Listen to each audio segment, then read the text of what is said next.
Yo, it is Jocko Tuesday. We're going to tell you what that means in just a second. Yesterday was incredibly, I won't say overwhelming, and we're going to get a little word from Darren Doane on why the Savages are getting more savage. Let's go.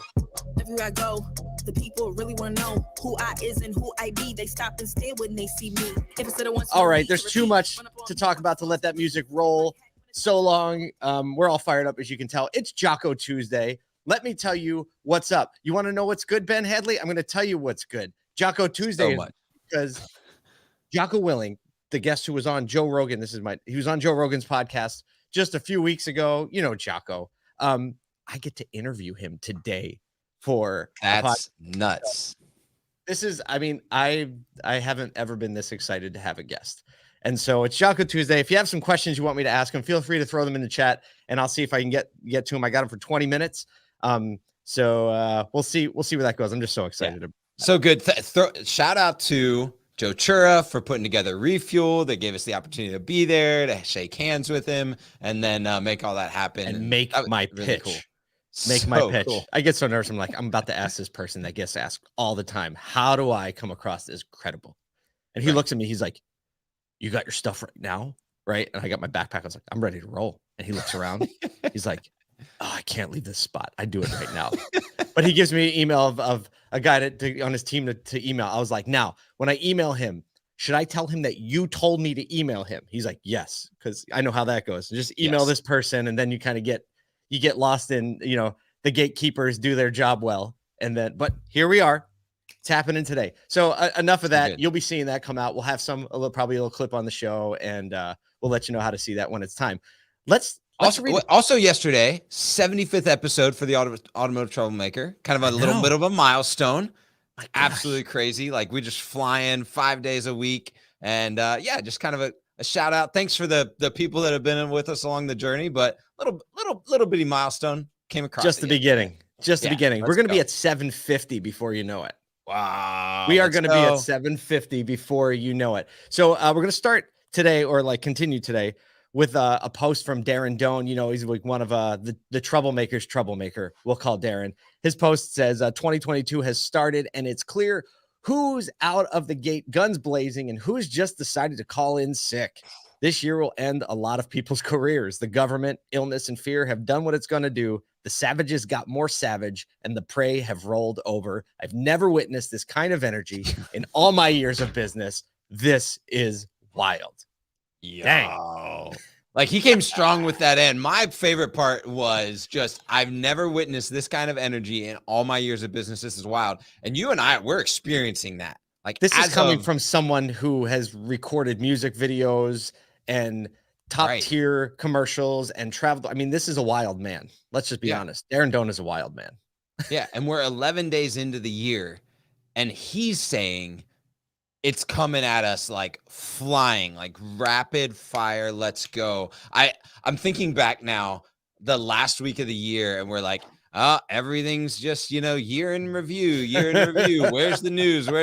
And then it was like Jan 1. Woo! So we got in and we're like, this is going to be a lot crazier than we thought. Right? Yeah. one day on like January 3rd it was already Monday, January 3rd. And we were like, oh wow, here it comes. There it goes. Let's go. So we're 1 week in. Let's talk about Clubhouse quick, because I want to get to your call yesterday. Just so everybody knows, we are starting the Clubhouse rooms up again on January 31st. We have a refreshed lineup of rooms and a whole lot of new energy and information coming at you. So if you are missing the Clubhouse rooms, or if you've never been a part, sign up at ASOTU.com so you get the email, so you know exactly when it's going to be. You have a link to the room, and I just want to throw that out there. The Clubhouse rooms are starting back up, so we can kind of get in the mud and get it done. All right, we have business things to talk about, other business things. Yeah, you had a phone call yesterday. Oh, such a good phone call. So Story goes back. We talked about this a little bit on the pod last week, but story goes back was some Auto Genius members had said like, hey, heads up, there were some changes with the way that your credit app page was happening with Ford websites. So I said, hey, to one of these members that kind of brought it up, can I post about it? So Jeff Villa let me post about it, threw out a post about, hey, Ford Direct, Dealer Inspire websites might just want to check what's going on. What happens is all of a sudden, the COO of Ford Direct gets wind of this issue, posts on the post and says, hey, let's talk. We chat, have a phone call. He says, I want to get in with the dealers. Like, that's our most important client. So we actually get on a call with 3 or 4 people yesterday, plus 9 people from Ford Direct, which here's the, like, just to preface this is Jeff Villa. I'm just going to curate. Really smart. I'm just going to curate comments as you're talking to try to distract you. That's perfect. So what he does is the COO basically brings 9 big heavy hitters to this call. And what I'm so impressed by is over the past 2 years, you know, if you follow me on LinkedIn, like, I'm not afraid to say things, not afraid to tag some people, not afraid to call out the junk that happens in automotive. And for the COO of the partner that manages everything from a third-party perspective with tier 3 marketing directors, GMs, owners, dealer principals, comes out and says on this call, look, we've got one customer, and that's dealers. So if they're not happy, ain't nobody happy. And they dug in. They said, look, this is a problem. We've got to fix it. Whether it was, they were really looking at, hey, it might be the actual website providers that aren't upholding agreements. And we've got to make sure that they're prepping us with the code. And so there's further discussions happening. They're digging in with these dealers to see exactly like timelines and dates to what happened to make sure it doesn't happen again. And we were all ridiculously encouraged on the call. Now, whether the outcomes happen as we expect them to, we'll see. Yeah, I mean, this is the classic automotive story, right? But like Jeff just said in the comments, like, massive respect to those that were on the call and for requesting another call and going, hey, this is a problem that we've got to fix so that our dealers are notified of changes, that they have management and oversight of their website, that we know that what our providers are doing is in line with our SLAs, our agreements with them, and that we create the best consumer and dealer experience out of this. That's a big deal. That was completely unexpected, right? And you said you're not so willing good for the automotive industry, right? You said you're always willing to say something, right? And put it out there. And I want to draw a very distinct line between intention of why you do that and what the intention is of that versus just wanting to roll people on social media, right? And just want to roll people, because social media incentivizes us in a lot of the bad ways to say something inflammatory, right? Because it becomes pile on the rabbit, right? Everybody's, oh, it's fun, that, right? And then your likes, your views go up. But when you post something with the intent to saying, like, this is wrong, this needs to be fixed, and we should work together to fix it. And being willing to get in there and have the relationships and have the time, or make the time, to say, look, we're not trying to vilify anybody. We're trying to say, give you a chance to say, step up and, like, fix it. And the call was a great step, right? And that's what it takes. It takes the OEMs, it takes the dealers, it takes the industry partners to get together and say, how can we make this better for everyone? And, what's really cool about the post was 2 dealers, like, hey, just check it out. You know, like, it may have been a missite, but you're going to want to check your process. And for Direct to be like, hey, we want to be a part of making sure this doesn't happen again. That's the type of troublemaking mentality that what we're trying to promote and what we want to bring to the industry is, like, that's what we want to see happen more and more often. So, I think kudos. It's fair to say that's what we are bringing to the industry. Let's go.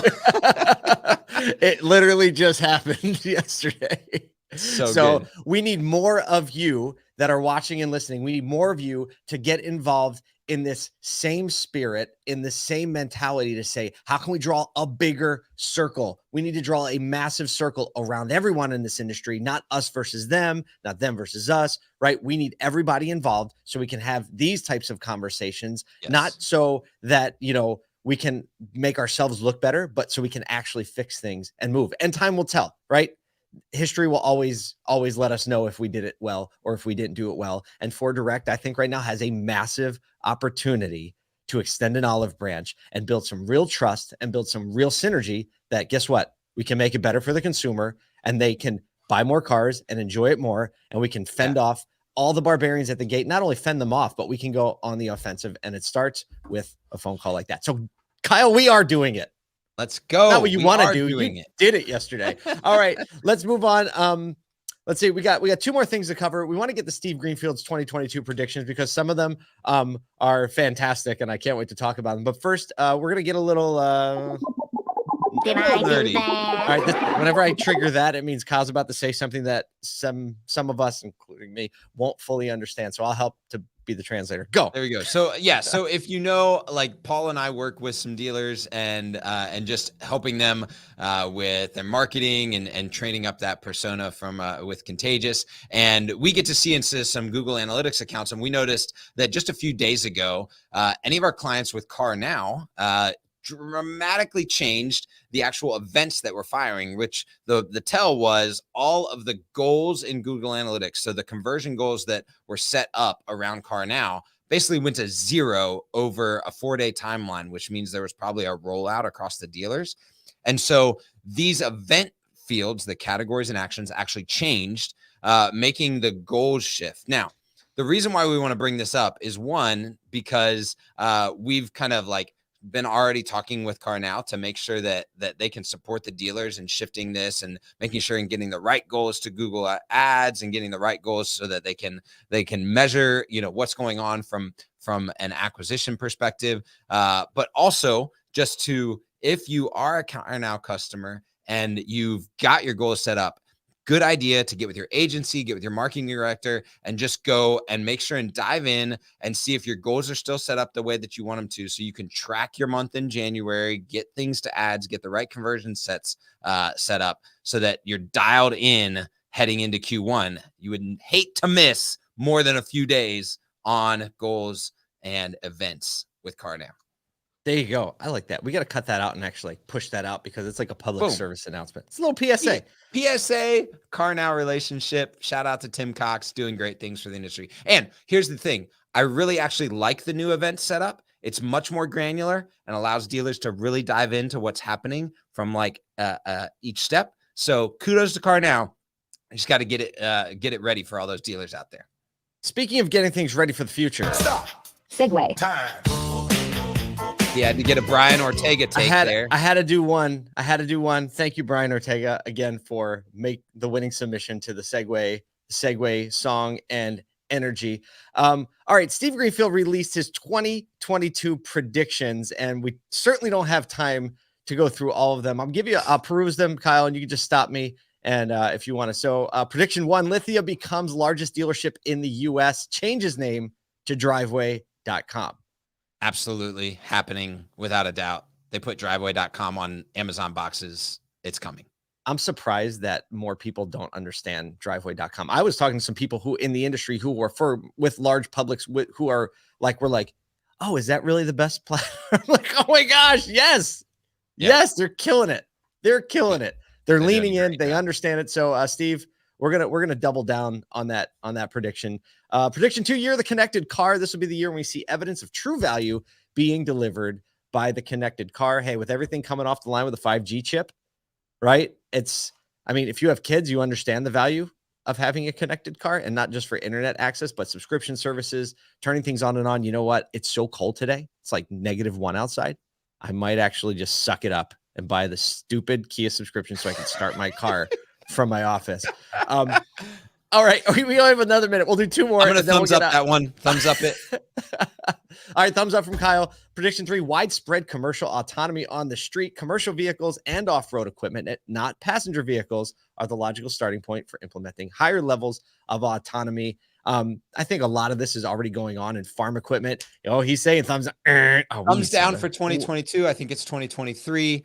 Because departments of transportation will not be quick enough to catch up. Oh, not because the technology is there, but because the regulation isn't there. I like that. Yes. Here, I got to read this one because it's wild. And we're going to close on this.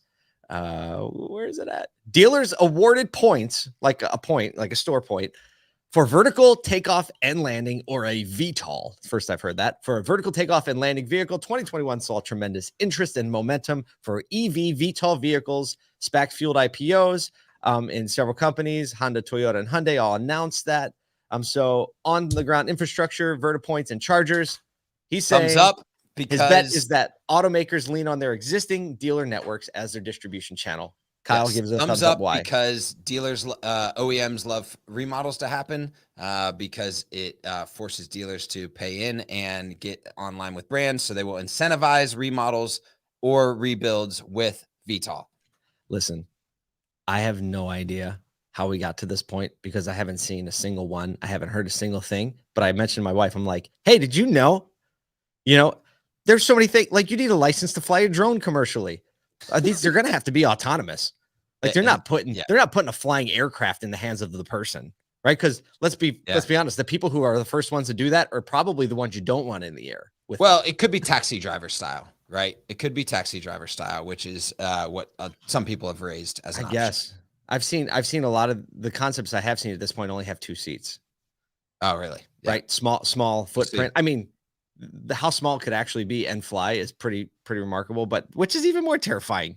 You get in a vehicle, letting it seal up, and then it's just flying in the air. Like this isn't Disney World. Like there's no rail. Like I don't know. But either way, hey, OEMs are going to be the first. I think it'd be amazing if they send it to the dealer network. I think it'd be great. And look, I don't know. Maybe anybody with a lot of roof space is going to find a good use for it pretty soon. Yep. I landed a bunch of these VTOLs on there. So there you go. That's our best effort for Tuesday to get it all in. Thank you for the comments. Thank you for paying attention. Please share this out. Trying to get more people at the table so that we can be more trouble because the savages are getting more savage.